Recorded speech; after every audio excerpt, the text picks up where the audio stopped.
نبی کریم صلی اللہ علیہ وسلم نے سورت فاتحہ کی بہت سے فضائل و مناقب جو بیان کیا، آپ کو پتہ ہے اس کو سورت الصلاۃ بھی کہتے ہیں۔ انشاءاللہ کبھی موقع آیا اس کے اوپر تفصیلی گفتگو ہوگی، لیکن ایک مجرب نسخہ اس حوالے سے جو ہمارے اسلاف بیان کرتے ہیں۔ معزز سامعین گرامی قدر، یہ جو تعداد ہوتی ہے نا بعض وظائف کی، اس کے اندر جو 313 کا بعض علماء عدد بتاتے ہیں یا 500 یا 1000 دفعہ، یہ اس لیے بتاتے ہیں کہ بندہ کم از کم اتنا پڑھ لے، کثرت سے پڑھے۔ اگر تعداد نہ بتائی جائے لوگ پڑھتے نہیں ہیں، اور یہ جو تعداد ہوتی ہے نا یہ اصل میں رسول اللہ صلی اللہ علیہ وسلم سے ثابت نہیں ہوتی، یہ لوگوں کے ذاتی تجربات ہوتے ہیں۔ رسول اللہ سے بعض وظائف کی تعداد ثابت ہے، انشاءاللہ وہ بھی آپ کے سامنے رکھیں گے۔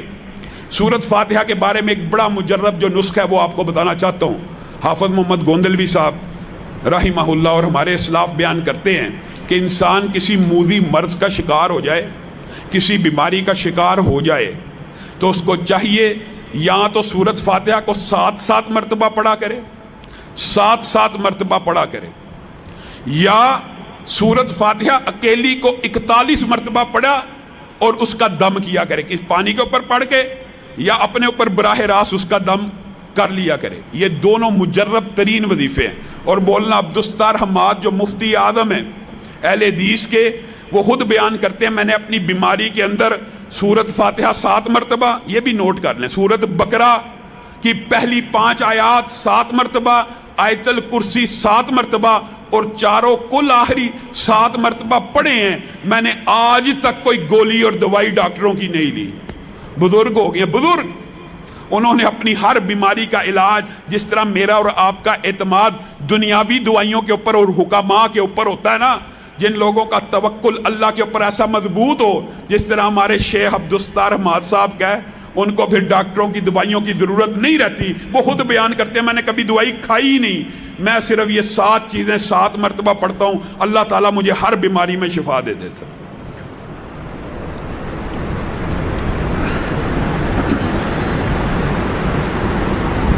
وباؤں کے ایام میں جہاں پر آپ نے اب کیا کہ آئسولیشن، احتیاطی تدابیر، گھروں میں چھپ جانا، اور بجائے یہ کہ لوگوں کو اللہ کے قرآن اور کلام کی طرف اور اللہ کے ذکر اذکار کی طرف اور نبی کریم کی بیان کردہ حدیث کی طرف متوجہ کیا جائے، بس چھوڑیے ان کو۔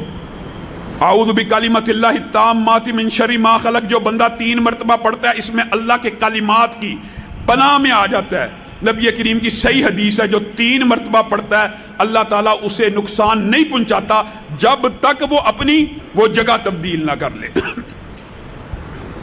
اس بات سے مراد کیا ہے کہ انسان گھر میں داخل ہو، اعوذ بکلمۃ اللہ التامات من شر ما خلق 3 مرتبہ پڑھ لیا، انشاءاللہ اس نیت کے ساتھ داخل ہو کہ اللہ تیرے نبی نے جو بات بتلائی تھی اس کے اوپر عمل کر کے گھر میں داخل ہو رہا ہوں، پھر اب گھر میں کوئی چیز نقصان نہیں پہنچائے گی، اور گھر سے نکلتے وقت 3 مرتبہ پڑھ لے، یہی نیت ہو تو انشاءاللہ باہر بھی نقصان نہیں پہنچے گا۔ اس کے بعد نبی کریم صلی اللہ علیہ وسلم نے سورت بقرہ کے بہت سے فضائل بیان کیے ہیں قرآن پاک کے اندر۔ نبی کریم صلی اللہ علیہ وسلم نے فرمایا سورت بقرہ اور آل عمران یہ جو 2 صورتیں ایسے 2 نور ہیں کہ ان کو پڑھنا باعث برکت ہے اور ان کو چھوڑنا باعث حسرت ہے۔ سورت بقرہ جس گھر میں پڑھی جائے 40 دن متواتر اس گھر میں پھر شیاطین اور جنات داخل نہیں ہو سکتے۔ یہ پوری سورت بقرہ کی فضیلت ہے۔ اور سورت بقرہ کے اندر ایک آیت ہے جس کو ہم آیت الکرسی کہتے ہیں۔ سبحان اللہ، صرف اکیلی آیت الکرسی کے بعد ایسے فضائل ہیں آپ حیران رہ جائیں۔ حضرت ابو ہریرہ بیان کرتے ہیں جس وقت انہوں نے چور کو پکڑ لیا، غلہ چوری کرنے آیا تھا، رمضان میں بیت المال کے اوپر ڈیوٹی لگی تھی، تو اس نے کہا تھا میں تجھے ایک وظیفہ بتاتا ہوں، شیطان نے تو مجھے رسول اللہ کی بارگاہ میں پیش مت کر، میں تجھے ایک وظیفہ بتاتا ہوں۔ کہا کیا وظیفہ؟ کہا آیت الکرسی پڑھ لیا کر، تو شیاطین سے محفوظ ہو جائے گا۔ آیت الکرسی پڑھ لیا کر، شیطان سے محفوظ ہو جائے گا۔ رسول اللہ کے پاس گئے کہ یہ بات مجھے شیطان بتلا کے گیا ہے۔ نبی کریم نے کہا ہے جھوٹا تھا، بات سچی کہہ گیا۔ اسی طرح حضرت ایوب انصاری کی روایت کے اندر انہوں نے ایک شیطانہ یعنی جننی کو پکڑا. اس نے یہ کہا کہ اگر آپ رات کو پڑھیں گے صبح تک شیاطین کے اور ہر شے کے شر سے محفوظ ہو جائیں گے, اور اگر صبح پڑھیں گے شام تک, شام کو پڑھیں گے صبح تک. اور ایک اور روایت ابی ابن کعب کی بھی ساتھ ملا لی جائے تو یہ پتہ چلتا ہے, اس کے اندر بھی الفاظ یہی ہیں. انہوں نے بھی ایک شیطان کو پکڑ لیا, اس نے بھی آیت الکرسی کا وظیفہ بتایا. تینوں حدیثوں کا جمع کیا جائے تو آیت الکرسی جب انسان صبح پڑھے تو شام تک شیاطین سے بھی بچ جاتا ہے اور باقی مخلوقات کے شر سے بھی بچ جاتا ہے. جو بسم اللہ الذی لا یضر کا اثر ہے وہی اثر آیت الکرسی کا ہے. اس کے اندر اضافہ کیا, جنات اور شیاطین اور جادو. آپ بڑے رقیہ شریعہ کرنے والوں کو ڈھونڈتے ہیں, آپ خود پڑھیں آیت الکرسی. آپ کے اوپر شیطانی اگر حملہ ہے, جنات کا حملہ ہے, تعویذات ہیں, تو اس حدیث سے ثابت ہوتا ہے نہ شیاطین حملہ کریں گے نہ اس کی مخلوقات کا کوئی شر آپ کو نقصان پہنچا سکتا ہے. اور جب آپ بستر پہ جانے لگیں, ان احادیث میں سے ایک لفظ یہ ہے, کوئی بندہ بستر پہ جاتے وقت آیت الکرسی پڑھ لے تو آسمان سے اللہ رب العزت اس کی حفاظت کے لیے ایک فرشتہ نازل کر دیتے ہیں. آپ نے اور میں نے زندگی کے اندر ایک تو ہر نماز کے بعد آیت الکرسی پڑھنی ہے, جنت پکی. اس کے علاوہ رات سونے سے پہلے پڑھنی ہے, آسمان سے فرشتہ اترے گا جو حفاظت کرے گا. آگے چلیے, سورت بقرہ ہی کے اندر آخری جو 2 آیات ہیں جن کی پہلے آپ کے سامنے فضیلت رکھی کہ آسمان سے ایسا فرشتہ لے کے آیا جو کبھی نہیں تھا اترا. رسول اللہ صلی اللہ علیہ وسلم نے کہا یہ 2 آیتیں, جو صرف 2 آیتیں, صبح آپ کے سامنے رکھا 10 آیتیں, پڑھنے والے کو غافلوں سے نکال دیا جاتا ہے. اگر صرف 2 آیتیں پڑھ لے, صرف 2 آیتیں, صحیح حدیث کے الفاظ ہیں یہ 2 آیتیں ساری رات کے لیے اس کو کفایت کر جائیں گی. اب محدثین نے یہ جو کفایت کا لفظ ہے اس کی ٹرانسلیشن کی ہے. کفایت کر جائیں گی سے کیا مراد؟ محدثین نے لکھا مراد یہ ہے, ایک بندہ ہر روز رات کو تہجد پڑھتا تھا, ایک بندہ ہر روز رات کو کئی 100 آیات کی تلاوت کرتا تھا, ایک بندہ ساری رات اتنے سپارے پڑھتا تھا. اب ہوا کیا, ایک دن اس کو نیند آ گئی, وہ جلدی میں تھا, وہ کچھ نہ پڑھ سکا, صرف ان 2 آیتوں کی تلاوت کر لی.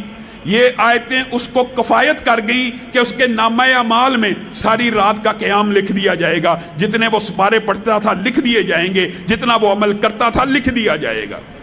اور دیگر محدثین نے یہ بیان کیا کفایت سے مراد یہ ہے کہ جمی بیماریوں کے, جمی مخلوقات کے شر سے اللہ اس کے لیے کافی ہو جائے گا صرف یہ 2 آیتیں پڑھ لینے سے. اور صحیح حدیث کے الفاظ کے ہیں, جو بندہ یہ 2 آیتیں ہر روز رات کو پڑھتا ہے, کتنے دن؟ صرف 3 دن. سورت بقرہ کی روایت تھی 40 دن, سورت ہے بھی بڑی, 40 دن جس گھر میں تلاوت ہو اگر آپ نہیں کر سکتے آپ اس کو گھر میں لگا لیں. 40 دن جتنا مرضی پرانا جادو ہو, جتنا مرضی پرانا تویز ہو, جتنی مرضی بندش ہو, کوئی بھی آپ سلسلہ سنیں, آپ 40 دن لگاتار اپنے گھر میں سورت بقرہ کی تلاوت کر لیں یا چلا لیں سی ڈی کے اوپر, کیسٹ کے اوپر, اس گھر میں شیطان اور جنات کا اثر ختم ہو جاتا ہے. اور اگر کسی بندے کے پاس یہ وقت ٹائم نہیں, اول تو کرنا چاہیے, کیا مسئلہ ہے, لگا دو. گھر میں کوئی ڈیوائس ہے اس کے اوپر لگا دو, کیا مسئلہ, گھر میں چلنی چاہیے. اپنے گھروں کو قبرستان مت بناؤ, ادھر تلاوت ہونی چاہیے. یہاں سے یہ بھی ثابت ہوتا ہے کہ قبرستان میں تلاوت نہیں ہونی چاہیے, گھروں میں ہونی چاہیے. 3 دن جو بندہ سورت بقرہ کی یہ آخری 2 آیات کی تلاوت کرتا ہے, اس حدیث کے الفاظ بھی یہی ہیں کہ اس کے گھر سے شیاطین اور جنات بھاگ جاتے ہیں. گویا سورت بقرہ کے اندر پورے کا پورا توڑ موجود ہے, جادو کا, جنات کا. انسان کو وہم ہے نا, وسوسہ ہے, بدش ہے, رزق کی کمی ہے. سورت بقرہ کی تلاوت گھر میں لگائے, نہیں لگا سکتا, یہ آخری 2 آیتیں یاد کرے, کیونکہ نبی کریم نے ان کی اضافی فضیلتیں بھی بتائی ہیں کہ اس کے اندر جو مانگا جاتا ہے نبی کریم نے کہا وہ اللہ عطا کر دیتے ہیں. آگے چلیے, قرآن پاک میں سورت کہف ہے, آپ نے اور میں نے اپنا یہ معمول بنانا ہے کہ جب بھی جمعہ آئے اس کی تلاوت کرنی ہے۔ احادیث میں یہ بات ملتی ہے کہ سورۃ کہف ایک جمعے سے لے کر دوسرے جمعے کے مابین جتنے دن ہیں ان کو نور اور روشنی سے بھر دیتی ہے۔ کس کے لیے؟ جو اس کی تلاوت کرتا ہے۔ اور پھر پہلی 10 آیات جو یاد کر لیتا ہے وہ دجال کے فتنے سے محفوظ رہے گا۔ اتنا بڑا یہ فتنہ ہے جس سے ہر نبی نے پناہ مانگی ہے۔ آپ یہ دیکھیے، ایک چھوٹا سا وائرس، ایک چھوٹا سا کرونا کتنا بڑا فتنہ بن گیا ہے۔ WHO کے پوری دنیا غلام بن گئی ہے۔ دجال اتنا بڑا فتنہ ہوگا، وہ تو شعبدہ بازی کرتے ہوئے کہے گا اگر میں یہ تمہارے آباء و اجداد قبروں سے نکال دوں، زندہ کر دوں، مان لو گے مجھے رب؟ لوگ کہیں گے پھر تو واقعی رب ہوگا، اور وہ شعبدہ بازی سے اپنے ہرکاروں اور شیاطین کی مدد سے اپنے شیاطین کو ان کے والدین کی شکل دے کے قبروں سے زندہ کھڑا کر دے گا۔ یہ اتنا بڑا فتنہ ہوگا، اور وہی شخص اس کے فتنے سے بچے گا جو سورۃ کہف کی پہلی 10 آیات پڑھ حفظ کر لے گا نا۔ دجال آ بھی جائے اس کو صاف پتہ لگ جائے گا کہ یہ دجال ہے، یہ رب نہیں ہو سکتا۔ تو آپ سب اس کی یاد کی کرنے کی بھی کوشش کریں۔ اور جہاں تک تعلق ہے سورۃ یاسین کا، بعض لوگ یہ سمجھتے ہیں کہ سورۃ یاسین کی کوئی فضیلت نبی کریم صلی اللہ علیہ وسلم سے مروی نہیں ہے۔ یہ بات درست ہے، ضعیف حدیث ہے، لیکن ایک صحیح سند کے ساتھ سنن دارمی میں عبداللہ ابن عباس کا ذاتی فتویٰ موجود ہے۔